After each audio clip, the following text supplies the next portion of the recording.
ഞങ്ങൾ ചെയ്തുകൊണ്ടിരുന്ന video study അബ്രോഡിൻ്റെ 10 പ്രോസസ്സുകളെ കുറിച്ചാണ് സംസാരിച്ചിരുന്നത്.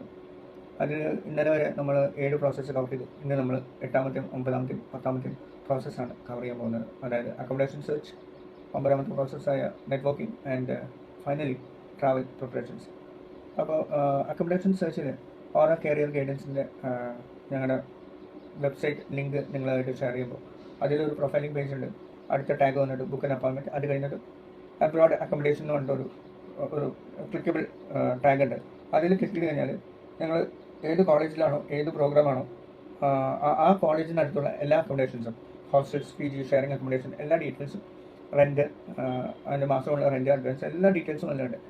എഡി മൈൽസ്റ്റോൺസ് വിദേശത്തുള്ള എല്ലാ അക്കോമഡേഷൻ പ്രൊവൈഡേഴ്സുമായിട്ട് ലിങ്ക്ഡാണ്, രജിസ്റ്റേർഡ് ആണ്. അതുകൊണ്ടാണ് ഞങ്ങൾക്ക് ഈ ഒരു അക്കോമഡേഷൻ്റെ ഡീറ്റെയിൽസ് ഞങ്ങൾക്ക് ഒരു അഡീഷണൽ സർവീസ് ആയിട്ട് കുട്ടികൾക്ക് കൊടുക്കാൻ പറ്റുന്നത് അതുകൊണ്ടാണ്. അപ്പോൾ അത്രയേ ഉള്ളൂ അക്കോമഡേഷൻ സെർച്ച്.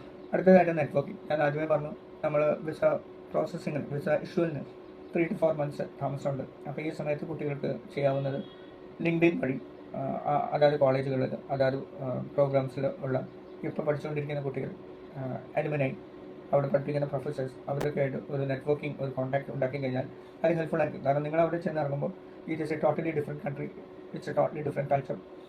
അപ്പോൾ അതുകൊണ്ട് ഇവിടെ നിന്ന് പോകുമ്പോൾ തന്നെ നെറ്റ്വർക്കിംഗ് നല്ലതാണ്. അപ്പോൾ ഒരു കാര്യം വിട്ടുപോയി, ഈ അക്കോമഡേഷനിൽ നമ്മൾ ഒന്നുകിൽ ഇന്ത്യയിൽ നിന്ന് അതിൻ്റെ റെൻറ്റ് പേ ചെയ്യാം, അല്ലെങ്കിൽ അവിടെ എത്തിക്കഴിഞ്ഞതിന് ശേഷം അക്കോമഡേഷൻ്റെ റെൻറ്റ് പേ ചെയ്യാം. It is not a problem. പിന്നെ അവസാനമായിട്ട് ട്രാവൽ പ്രിപ്പറേഷനാണ്. ഓരോ കരിയർ ഗൈഡൻസും എഡി മൈൽസ്റ്റോൺസും ചേർന്ന് ഞങ്ങൾ കുട്ടികൾക്ക് ഒരു ചെറിയ കൗൺസിലിംഗ് സെഷൻ ഉണ്ട്. എന്തൊക്കെ ഡോക്യുമെൻറ്റ്സ് ആണ് എടുക്കേണ്ടത്, എന്തൊക്കെ ഡോക്യുമെൻറ്റ്സ് ആണ് എയർപോർട്ടിൽ കാണിക്കേണ്ടത്, എന്തൊക്കെ ഡോക്യുമെൻറ്റ്സ് ആണ് യൂണിവേഴ്സിറ്റിയിൽ കാണിക്കേണ്ടത് എന്നുള്ളതിനെ കുറിച്ചൊരു ബ്രീഫായിട്ടുള്ളൊരു കൗൺസിലിംഗ് സെഷൻ ഞങ്ങൾ കൊടുക്കുന്നുണ്ട്. പിന്നെ മറ്റൊരു കാര്യം വളരെ ഇമ്പോർട്ടൻ്റ് ആയിട്ടുള്ള കാര്യം, വിദ്യാർത്ഥികൾ ഇപ്പോൾ സ്റ്റഡി അബ്രോഡിന് വേണ്ടി പോകുമ്പോൾ നമ്മൾ പോകുന്ന കൺട്രീസിൽ ഉള്ള അവിടെ ഫോളോ ചെയ്യുന്ന റൂൾസ് ആൻഡ് റെഗുലേഷൻസ്, പിന്നെ ഓരോ കൺട്രിക്കും ഡിഫറെൻറ്റ് റൂൾസാണ്. അപ്പോൾ അതിനെക്കുറിച്ചൊക്കെ ഒരു ഐഡിയ ഉണ്ടായിരിക്കുന്നത് നല്ലതാണ്. അത് വളരെ ഹെൽപ്ഫുള്ളാണ് കുട്ടികൾക്ക്.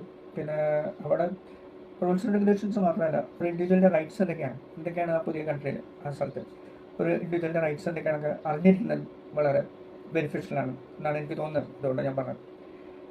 അപ്പോൾ സ്റ്റഡി അബ്രോഡിൻ്റെ 10 പ്രോസസ്സ് നമ്മളിന്നിവിടെ കവർ ചെയ്ത് കഴിഞ്ഞു. പിന്നെ ഡേറ്റ്സ്, ഇൻടേക്സ് എന്ന് പറയും. അപ്പോൾ ഓരോ കൺട്രിയിലും ഓരോ യൂണിവേഴ്സിറ്റിയിലും ഡിഫറെൻറ്റ് ഇൻടേക്സ് ആണ്. അപ്പോൾ അതിനെക്കുറിച്ചൊരു വീഡിയോ ചെയ്താൽ കൊള്ളാനുണ്ട്. ഒരു പക്ഷേ സ്റ്റുഡൻസിന് അത് ഹെൽപ്ഫുൾ ആയിരിക്കും.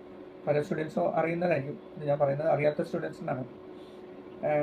അതായത് ഫോർ എക്സാമ്പിൾ ഇപ്പം ഇൻടേക്സ് 3 രീതിയിലാണ്. ഒന്ന് spring intakes, fall intake, rolling intake. പിന്നെ അതേപോലെ പുറത്ത് വിദേശത്ത് പോയി പഠിക്കുന്ന വിദ്യാർത്ഥികൾക്ക് ക്രാക്ക് ചെയ്യേണ്ട exam, IELTS, TOEFL, SAT, GRE, ചില വീഡിയോകളിലായി ചെയ്യണമെന്നുണ്ട്. ടോഫലിൻ്റെ എക്സാം വന്നിട്ട് എഡി മൈൽസ്റ്റോൺസും ഓരോ കരിയർ ഗൈഡൻസും ചേർന്ന് കുട്ടികൾക്ക് എക്സാമിനേഷന് വേണ്ട ഫെസിലിറ്റീസ് ചെയ്ത് കൊടുക്കുന്നുണ്ട്. അപ്പോൾ എനിക്ക് തോന്നുന്നു ഞാനെല്ലാ ടോപ്പിക്സും കവർ ചെയ്തു. ഇനിയും പുതിയ കണ്ടന്റുള്ള പുതിയ വീഡിയോസൊക്കെ ആയിട്ട് നമുക്ക് ഇനിയും കാണാം. So thank you. അപ്പോൾ ഓരോ കരിയർ ഗൈഡൻസിൻ്റെ യൂട്യൂബ് ചാനൽ സബ്സ്ക്രൈബ് ചെയ്യുക, ലൈക്ക് ചെയ്യുക, കമൻറ്റ്സ് ചെയ്യുക. പിന്നെ നിങ്ങളുടെ ഫ്രണ്ട്സോ റിലേറ്റീവ്സോ ആരെങ്കിലും സ്റ്റഡി അബ്രോഡിൽ പോകാൻ പ്രിപ്പയർ ചെയ്യുന്ന ആൾക്കാർക്ക് ഈ ലിങ്ക്സ് എല്ലാം അയച്ചു കൊടുക്കുക, ഈ വീഡിയോസ് മുഴുവൻ അയച്ചു കൊടുക്കുക. അവർക്കത് ഹെൽപ്ഫുൾ ആയിരിക്കും. താഴെ കാണുന്ന ഡിസ്ക്രിപ്ഷൻ ബോക്സിൽ ഓരോ കരിയർ ഗൈഡൻസിൻ്റെ യൂട്യൂബ് ചാനലുണ്ട്, അതിൽ സബ്സ്ക്രൈബ് ചെയ്യുക.